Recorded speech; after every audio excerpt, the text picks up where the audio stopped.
There was someone that I was having lunch with yesterday, sort of a business meeting. So we walk in a restaurant, we're masked up, and we sit down. Immediately when we sit down, I remove my mask. This person decided to leave their mask on. So, went to the bathroom, I came back, mask still on.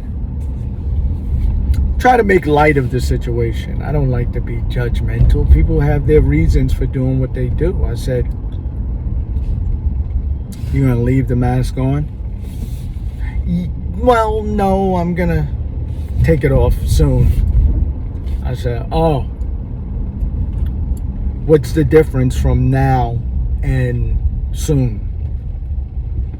They laughed it off, but I really wanted an answer, you know.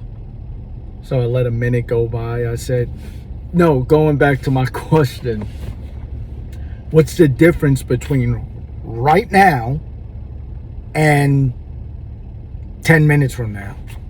We're still going to be sitting right here, still the same environment, right? Same ceiling fan, same lights, same service, right?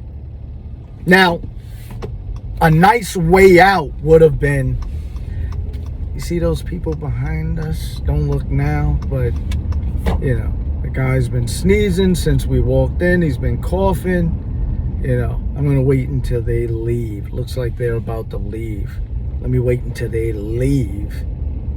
And then I'll remove the mask. Makes perfect sense. I'll say, cool. Right? Didn't give me that explanation. Just said, I don't know. I'll just feel comfortable waiting a little bit.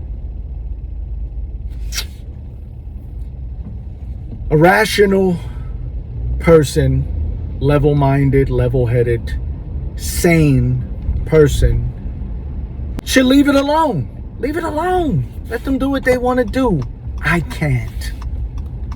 It has to make sense. I'm a mental case, guys. It has to make sense, or I cannot leave it alone. That is my problem. I need psychological help when it comes to that. I admit it. I'm an open book, right? It has to make sense. This is how I am with my children. This is how I am with business, you know, ventures. This is how I am with you, with anything. I'm like that with the Bible. I'm like that with philosophy. I'm like that with, I just don't take things on face value. Right? Now, obviously, there's people that can say, it's none of your business. That's my reason. It's none of your business. And they have a right to say that. It's none of my business. But when you open your mouth to attempt to explain a situation, please think it through. There's that word again, think. Think it through. Please at least try and make it make a little bit of sense. It's just who I am. I won't be able to sleep at night, right? So eventually the mask came off. I revisited it again. I told you, right? Insane when it comes to that. I said, I know. And she's like, wait, what? Like, we're still talking about it? I said, no, I understand. I came in with my mask. I said, but what was the difference from this moment that you took it off from 3 minutes ago? Let's just throw a number out there. What changed? Right? And I'll leave that there. But I'm just making a parallel, I guess, correlation or, example based on what certain things that the Jehovah Witnesses believe, or when you open your mouth, it has to make sense for me. It has to. And I don't look for problems. I don't look for it not to make sense. I'm hoping that you say something to where I say, yes. You see me when you make comments. It's like I'll give the thumbs up. Yes! Exclamation point. Because I really agree with you. I'm like, yes, someone that thinks a little bit. But there's certain people that you're not trying to be facetious or sarcastic. You'll say, yeah, but why, blah, blah, blah, blah, whatever the situation is, and you want a good explanation. And usually you don't get it. Or I don't get it. And it's like Peter Popoff with the miracle water. I made a post on Instagram about this guy because I was late when it came to this guy. I was watching TV one time. Peter Popoff came on. First of all, he looks weird, and I don't like bothering people, but he looks like a person that if he stayed over my house, like, I would lock my bedroom door. I would like double lock it up, bolt, chain, everything. I'm talking about my bedroom door, right? Put the alarm on, camera. He looks like a maniac. He looks like he can go haywire. He looks like, I would have to, really be aggressive if he started coming after me or whatever, and really like take him out. Like, he looks like that type. And he came on and he was talking about miracle water. And I'm like, okay, people are going to start laughing. This is a joke. Because I didn't know him. I knew that he looked weird. I'm like, what is this, a parody? They're doing a recap of Saturday Night Live. Like, what's going on here? But then I saw numbers come up. Blah, blah, blah, miracle water, Peter Popoff, like that, and people actually, testimony. Yeah, so I received my miracle water and I got $10,000 in the mail. I said, oh, I said, this is real, right? And I remember making an Instagram post and I sent it to some people. I didn't send it to anybody. People were writing me, putting LOL, put the laughing, crying faces, oh, that was so funny. Because I was just like, I put a camera up, my phone up, and I'm like, can you guys believe this right now that what I'm watching? And people were laughing, and a lot of those people were Jehovah Witnesses. This is some years back, 3-4 years back, right? Laughing. And now when I look back, I'm like, what are you laughing at? What are you laughing at? You do the same exact thing to the outside world. You're just like them. With I'll allow my children, my parents, my family to die because the Bible says no blood. I'll eat a steak with blood, medium rare or rare. There are so many things that just I can't even put into words of how I see certain people in this organization now and their beliefs, how easily they fall for things, how easily they don't question things. And someone can rightly say, why would I question something that makes sense to me? And they would be totally right. They say, I've had people tell me that, but it makes sense to me. Why would I question it? 144,000, that's a real number to me. How do you differentiate what is real and what's not? What is a parable? What's a metaphor? And what's real? How do you differentiate? Oh, that's right. You have the governing body to tell you what certain things are. Why? Why do you believe that number? How does that number make sense from the beginning of humanity? I know certain things, there's meaning behind certain things. Jesus walking on water, he grabbed the other person, I forgot his name. Was it one of the apostles, and said, walk with me? And then they, started drowning, and Jesus said, have faith. I get it. You don't have to believe that story is real. I get it. The meaning behind it, right? There's certain things in the Bible that I get. I don't get it. I don't take it as maybe a true story, but I get the meaning behind the story. And that's enough for me. But there are certain things that they take as factual. They, meaning the Jehovah Witnesses. Factual. We're holding to that. Right? We're holding to that literally. And it's like, well, if you do that, then you have to do this. And if you do this and take that literally, then you have to take that literally. It's like, where does it stop? It doesn't. The world is going to be destroyed.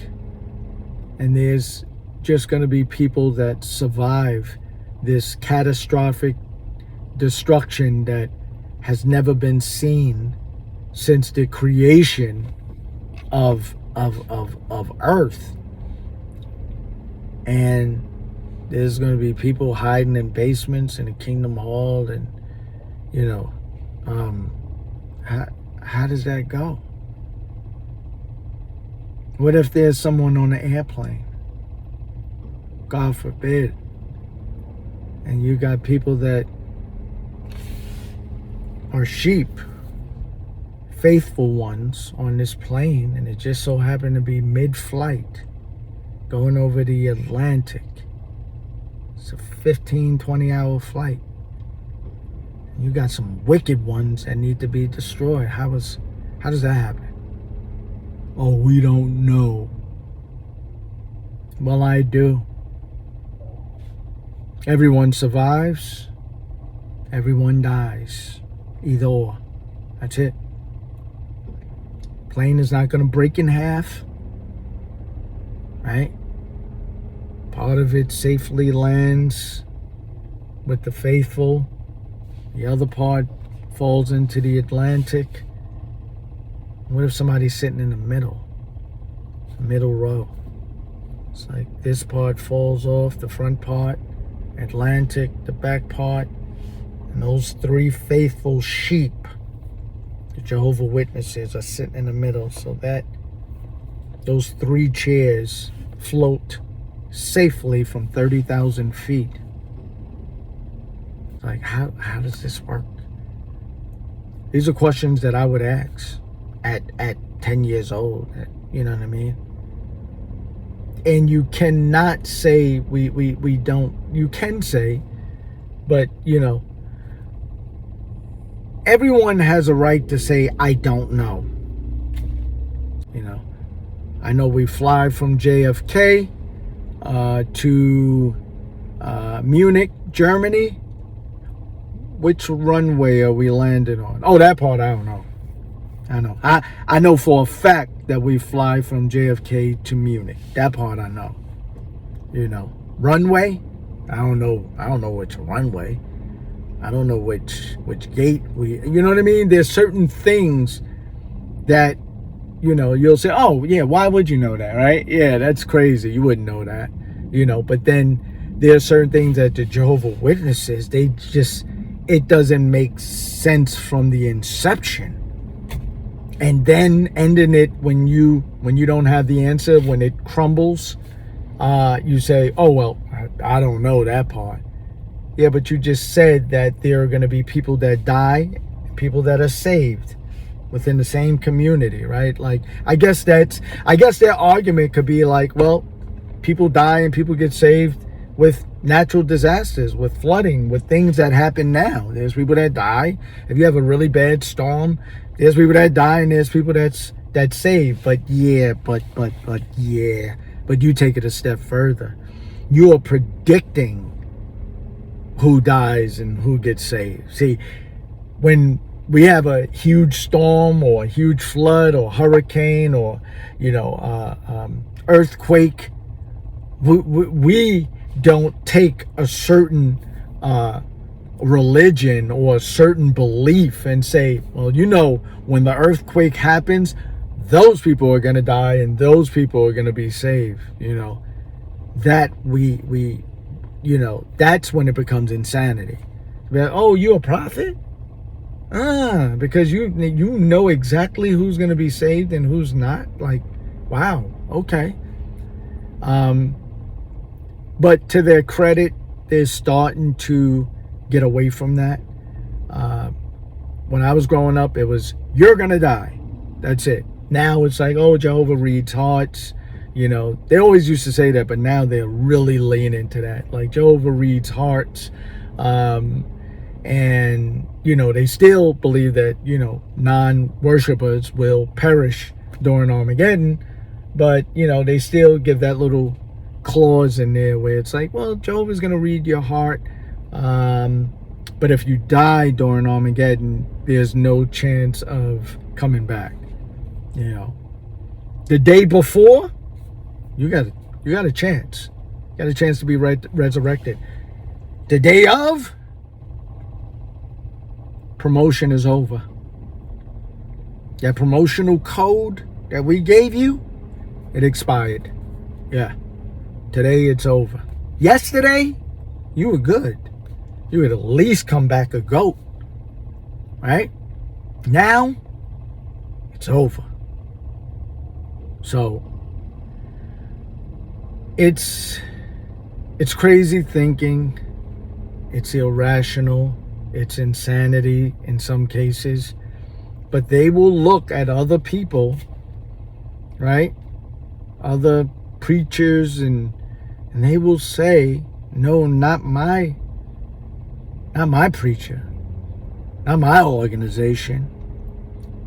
Yes, your organization, right?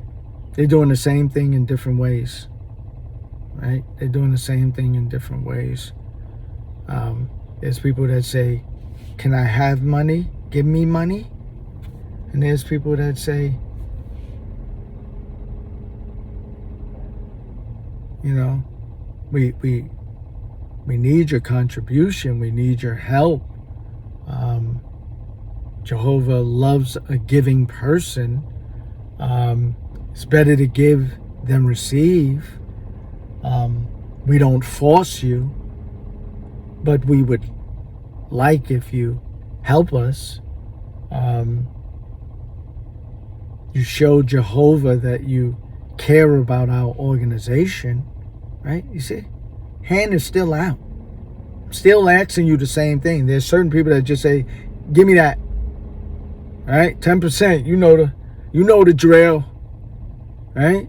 And there's other people that just beat around the bush, but they do it actually, in my opinion, in a more deceitful way. They do it in a more deceitful way. It's almost like telling someone that you don't have to do it, but then give all the reasons why you should do it and that you have to do it. If that makes any sense. No, it doesn't, right? It's like, nah, you don't have to. You don't have to. But you won't get breakfast. You won't get lunch. You won't get dinner. You won't eat. But you don't have to buy, the food voucher. Yeah, you don't have to. What about if I just leave the premise and just go to a fast food? Nah, you can't leave the premise. You can't leave the premise. What about the bananas or the oranges that's growing on the tree? Yeah, you can't touch that. That's off limits. Yeah, but you don't have to buy the food voucher, but you won't eat. It's like, then I have to. Huh? It's on you. You and your family, y'all starve. You'll go hungry, but hey,